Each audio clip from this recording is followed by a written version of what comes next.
Good morning, friends out there. Thank God it's another Friday. And we want to start by congratulating Yorubas all over the world, particularly indigenous of Oshobo, on the occasion of the Oshobo Festival for year 2022. Today is the final day, and we wish every person that will be coming around to celebrate this great festival peaceful stay. And we want to still say, like Baba Ifagbenusola said on Wednesday, that we must allow peace to reign. We must do things with moderation. So that's our admonition this morning. And as well, I want to welcome everybody to this program today, as we'll be talking about our youth. Children are on holidays. We're going to talk about this. Are they going to be safe and sound while on holiday? Today is the International Youth Day all over, and we'll be talking about this great event. What's going to be the takeaway from the celebration this year? I have with me in the studio a youthful person, a moderator, a coordinator, a leader of youngsters all over. He is Mr. Tunde Omole. Mr. Tunde Omole is the National Moderator Southwest Coordinator and Osun State Coordinator of Civil Society Action Coalition on Education for All. That is our guest this morning. You can see that it fits into this discussion very well. So, Mr. Omole, it's my pleasure welcoming you to the studio today. It's my pleasure, always. Good morning. Good to see you again. You're welcome. Yes. International Youth Day. It's a yearly event. So we're going to have it again today. Today is August 12th. So, what about it this year? Yeah, thank you very much. International Youth Day was actually a day that was set aside by United Nations General Assembly to actually celebrate our young people, Okay. in order to know their place in the holistic development of our community, society, nation building, and globally.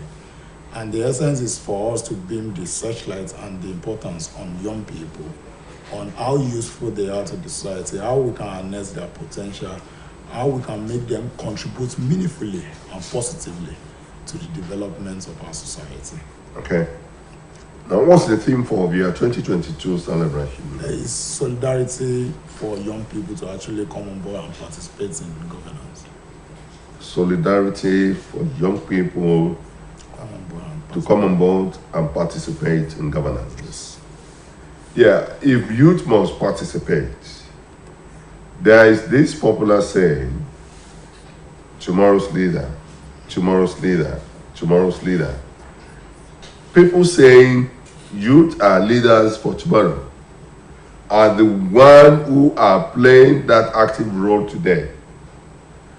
I remember some 40 years ago, we used to have an head of state who said, oh, take it easy. You're going to be here tomorrow. And is the one leading us again today. So, how do we just oppose things? The elderly are not living, they are not carrying the youth along, or they are carrying them along enough. Yeah, like we used to say, that whether we like it or not, and so many challenges have actually been working against us actualizing our potential in development, in governance, in tech space, in healthcare service delivery, and so many areas of our daily lives. Because over the time we know that people at the end of their affairs, they have weaponized poverty. Weaponized poverty. So that most of the youth, they cannot perform optimally and reach their optimal potential so that they can be meaningful to the society, they can be useful to themselves, and they can affect society at large. So when you look at this critically, you realize that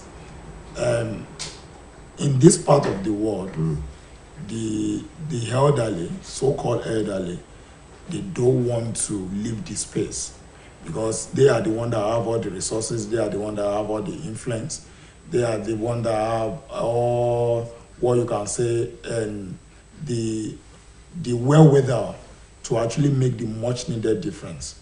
And young people too, they are not really taking their rightful place because, like I said earlier on, poverty have been weaponized, and when all you care about is for you to look for where you can get a 3 square meal, there's every tendency that you might not be a right thinking person.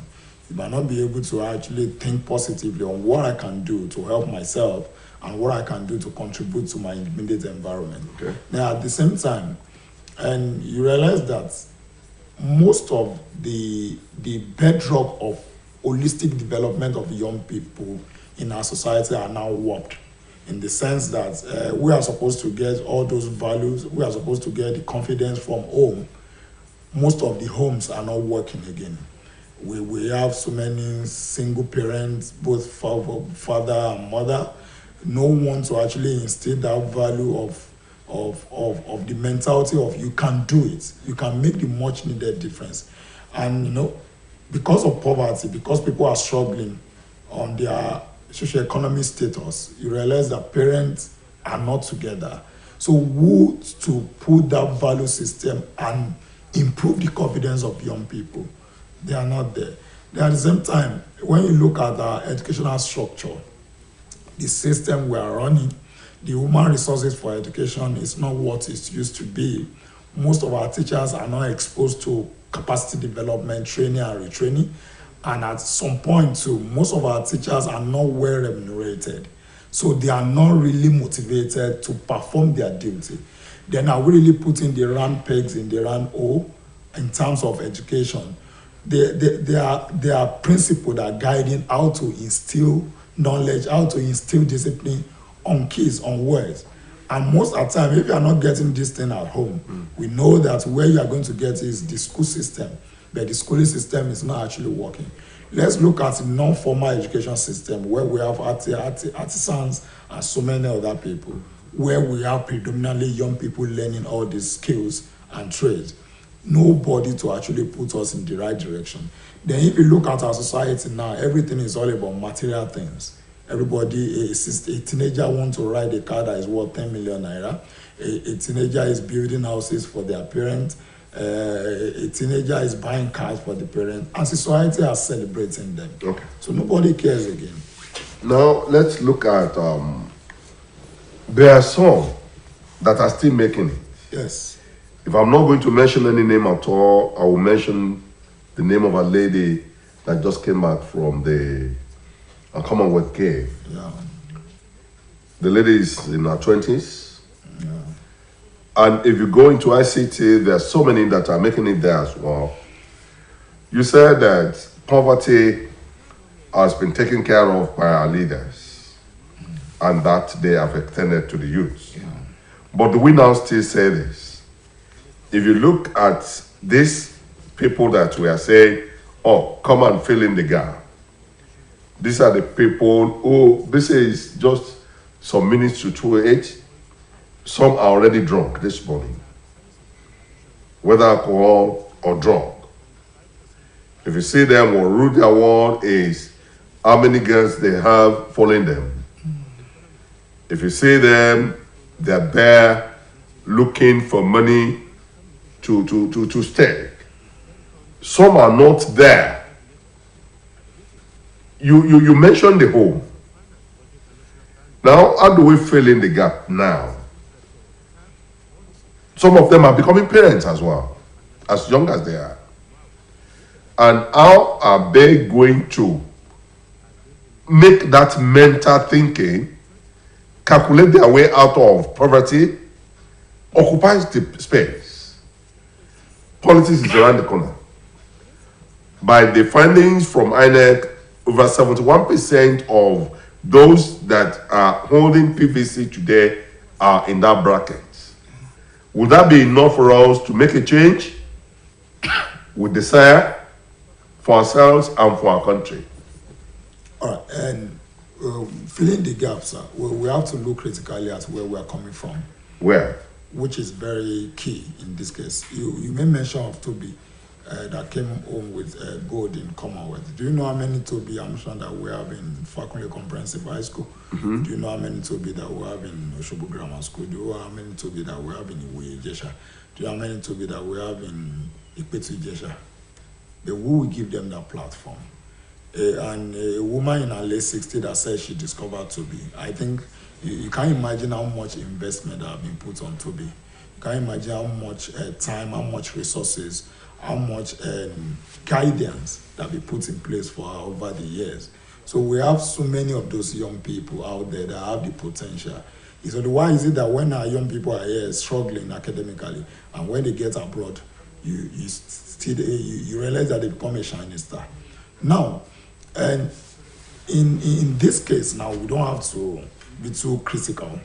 We just have to look at, okay, where we're coming from. Where I said we're coming from, I think we started losing our value system as a nation during maybe the mid-80s.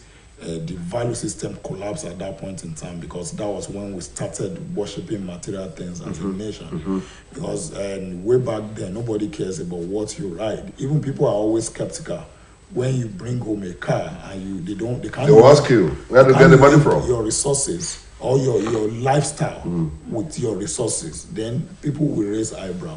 And I was saying it on Yoruba radio yesterday that if my parents are not at home, the person that next door, even the other three, might actually stand in as my parent, and they can discipline me and they can punish me. If I do anything wrong, they will knock at my parents' door. When my parents was not at home, when they are back, they will tell them what I've done wrongly.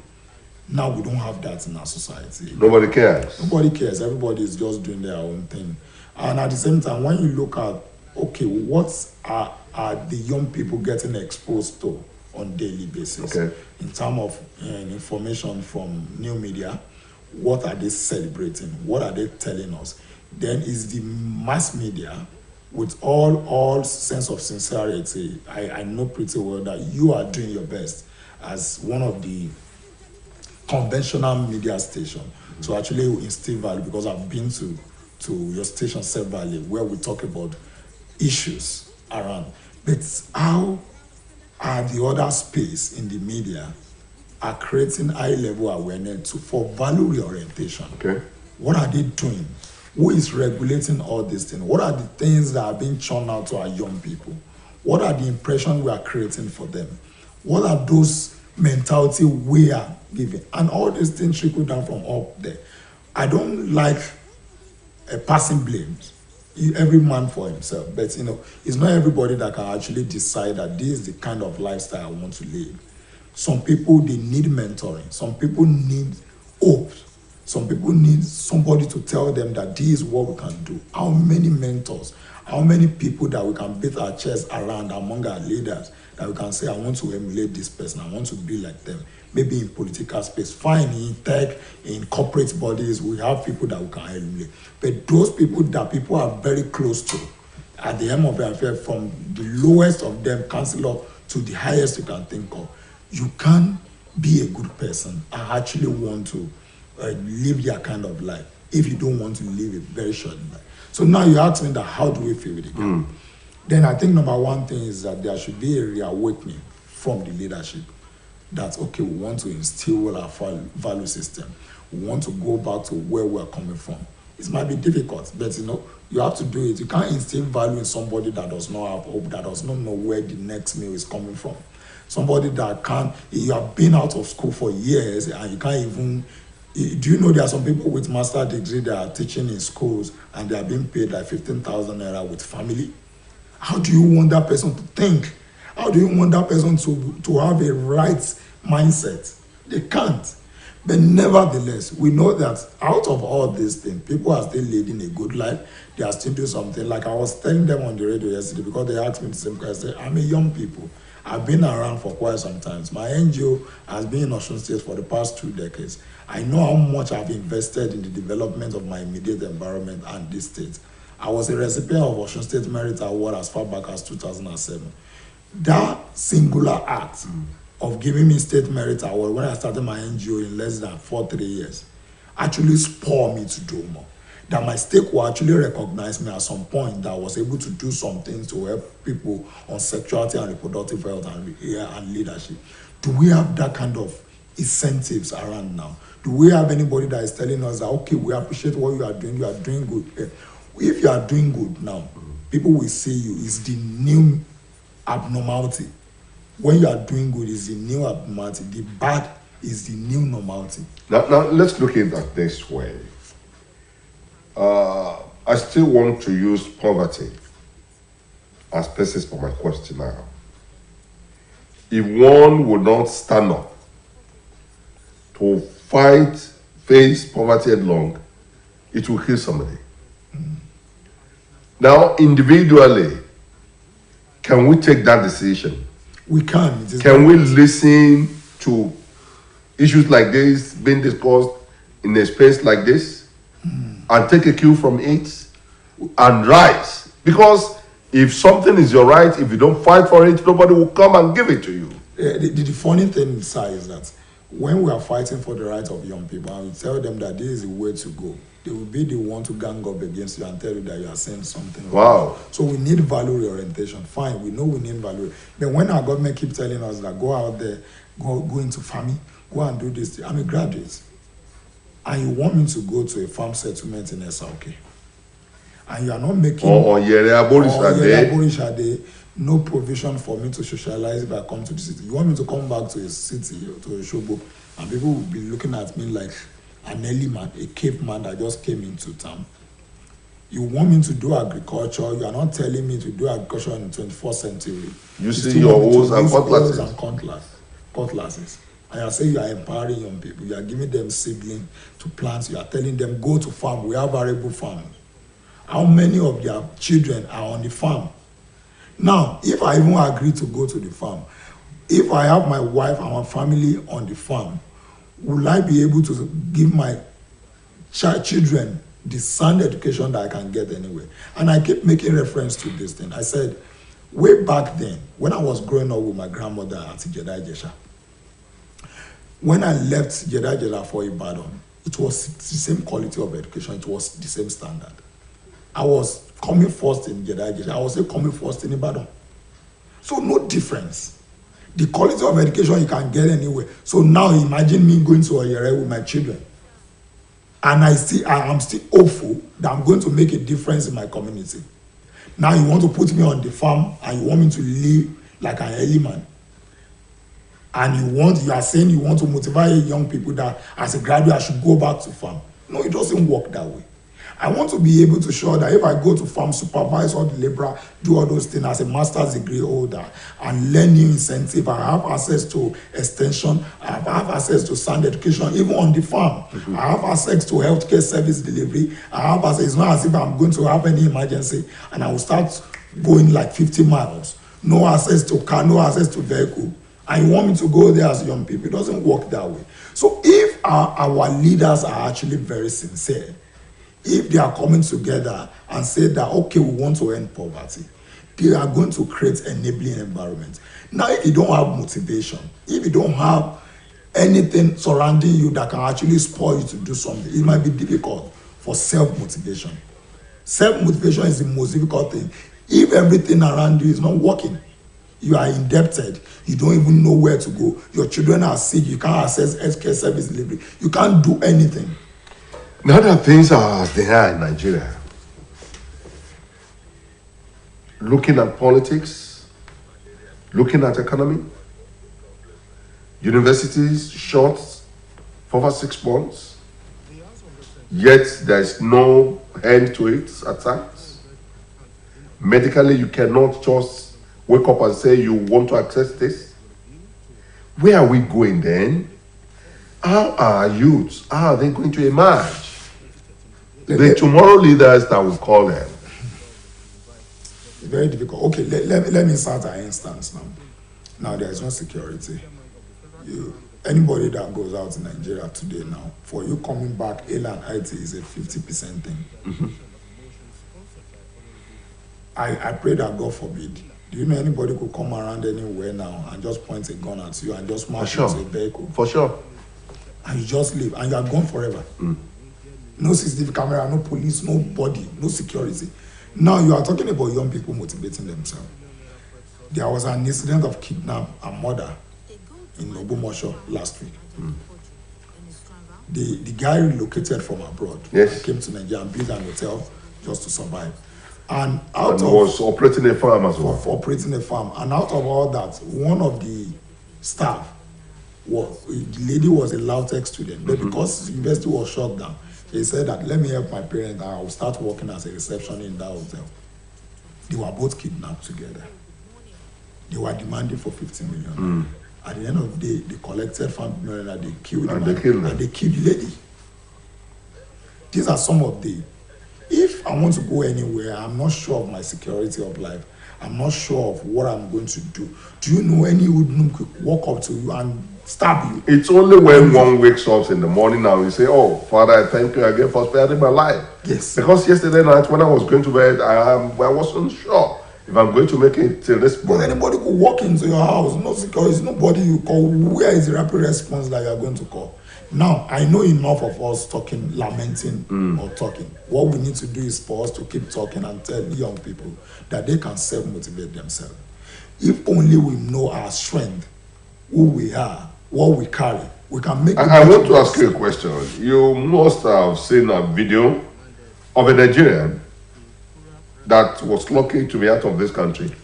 And on reaching Canada. That's a Kitima. I want to say that that man may not come here in the next 20, 30 years. 20 kilos, he wouldn't even come here again. Most of we young people, if we have opportunity of living this country, we won't come back. Are you telling me if you have an opportunity, you will go from here? Do you know, way back then, we were always the one preaching, we must save Nigeria. When I started my NGO about 20 years ago. Save Nigeria. We must save Nigeria, we must put all these things, we must do this, we must do that.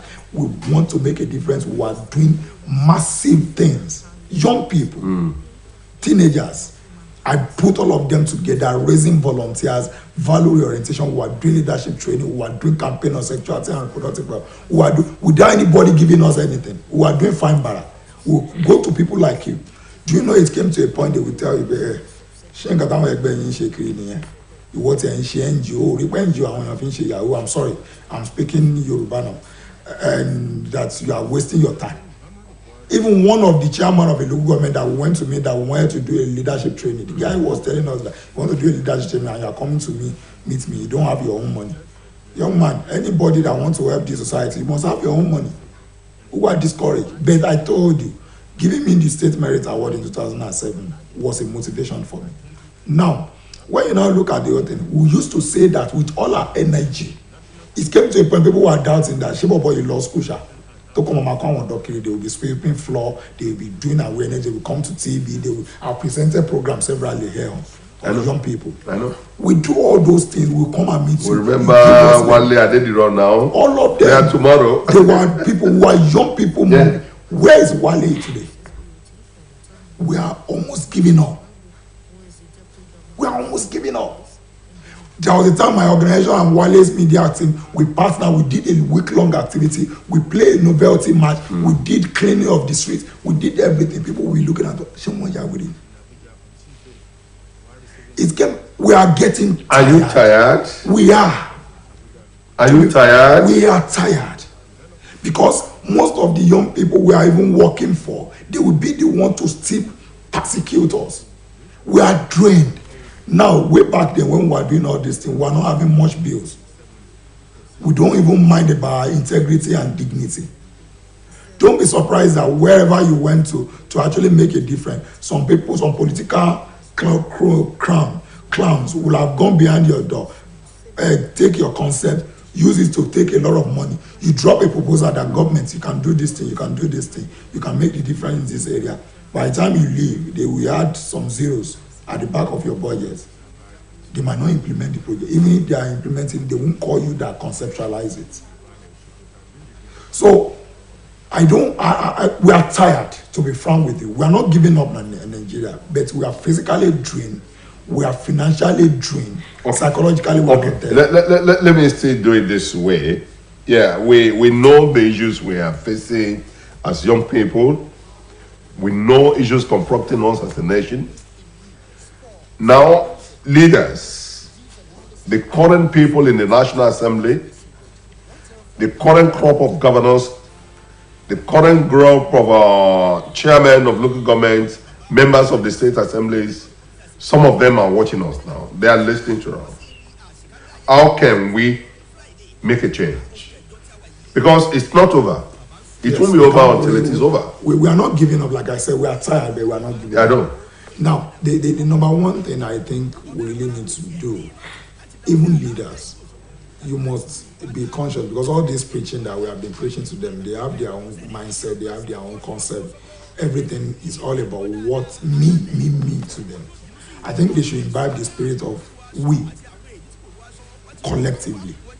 Fine, we are not saying that you shouldn't have your own personal aspiration. It's good for you to have your aspiration, but it is very important for you to actually come up with an idea that, okay, how can I benefit those people that I claim to be representing? Let's use the NSAS thing to remind our leaders that it is not over. It is not over. Like I said, it's not over. They think that by now that maybe we have given up. We are not giving up. Even though we are tired, we have been weakened, we have been battered.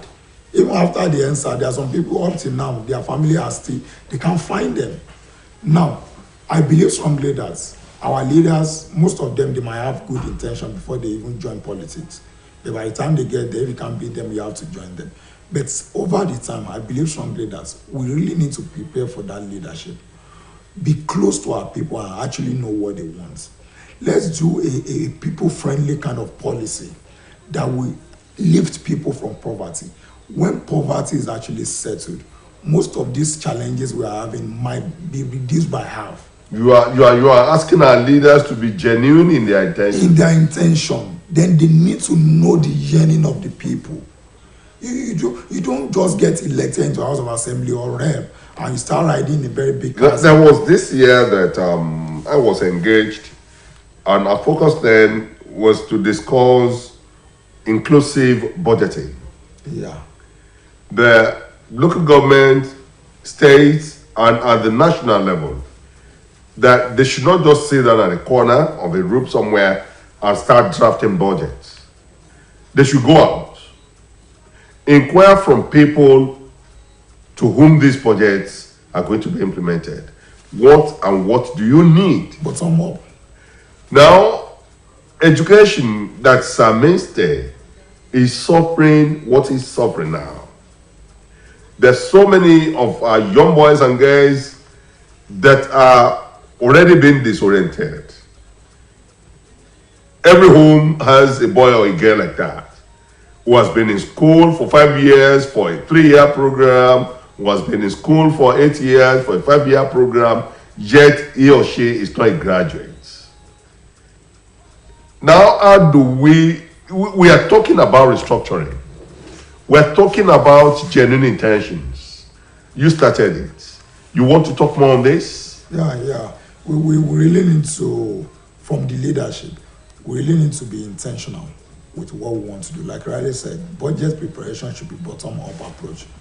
Know the yearning of the people. Don't just make budgets where you think you are going to have a juicy kind of package and then you corner everything to yourself. Do a budget that are people-friendly, that people really want.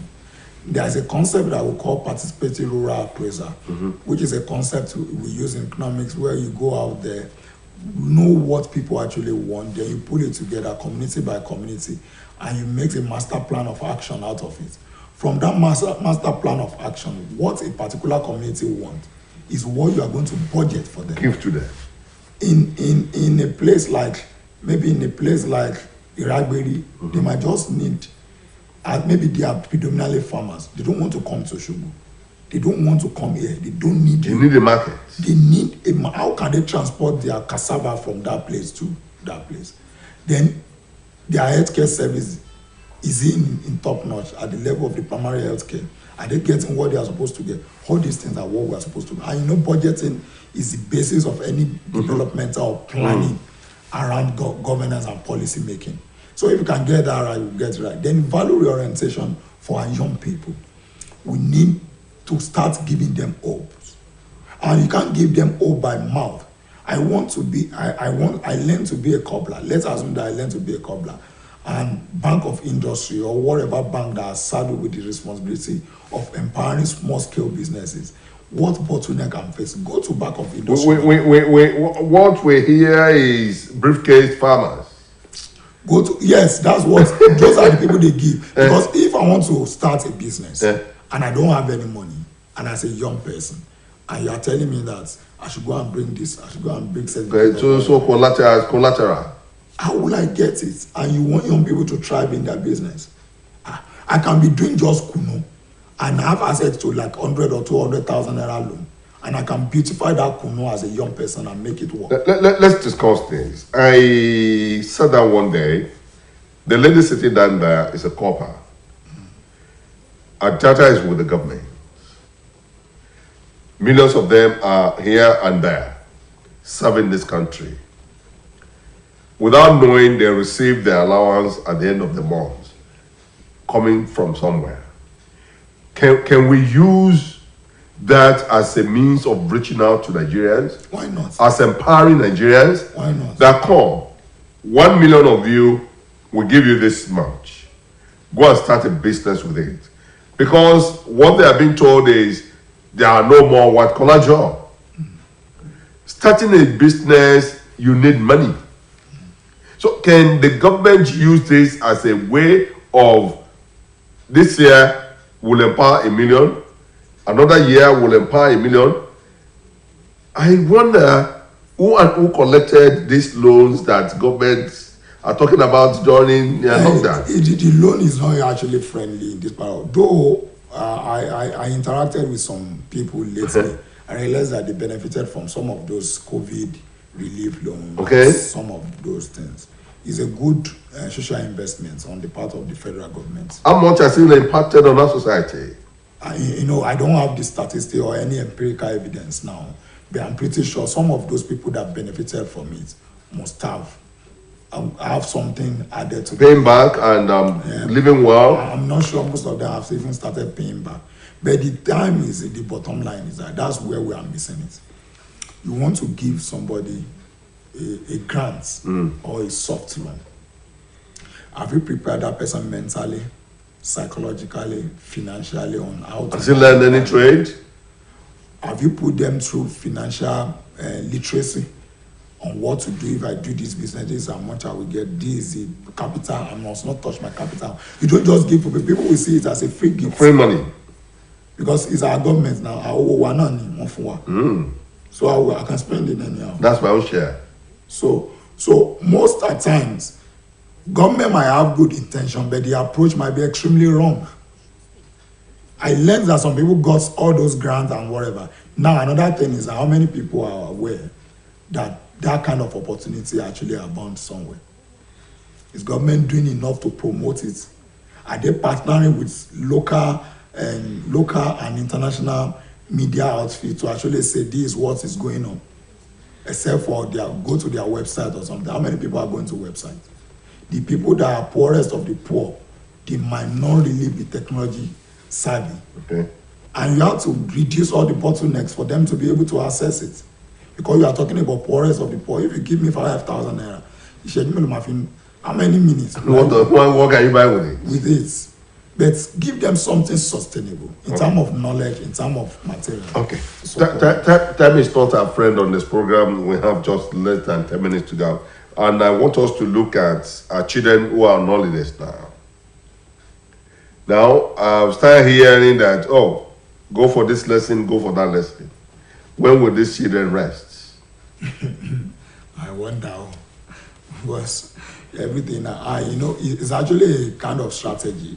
because I'll still refer back to the challenge we have been having as regards everybody trying to be financially independent and everybody wants to be fine. Now, parent that both parents, one is working in north, the other one is working in south. No, they have to leave home as early as possible. At least they must have. They push their children to the hostel. They must have a place to put their children. So it's like a stopgap for them. It's not as if they actually want those kids to learn all those things. But this should be the time for bonding. But who will bond when you don't even know where to put your food, the next meal on the table? So these are some of the problems. But I will encourage, and some of them, they will leave their wives and children with the house help. That's where we are going. Security of our children this time around. So now the security of the children children are vulnerable at this point in time, because now we have to look at the cyber security first. Cyber security in time that they are home now, they might have access to limitless information on the new media and unguided. Okay. Then on the cable TV, now there is Big Brother Nigeria ongoing, where we have a lot of characters, a lot of things that are not supposed to be exemplary to our children. And when their parents are subscribed and they leave their home, some of them won't put all those security code. Children can access any of the stations. And that's where most of the values, the way our children are behaving, most of the time, that's where they are getting all those things from. So parents need to make conscious efforts. They're fine, we know those kids are at home now.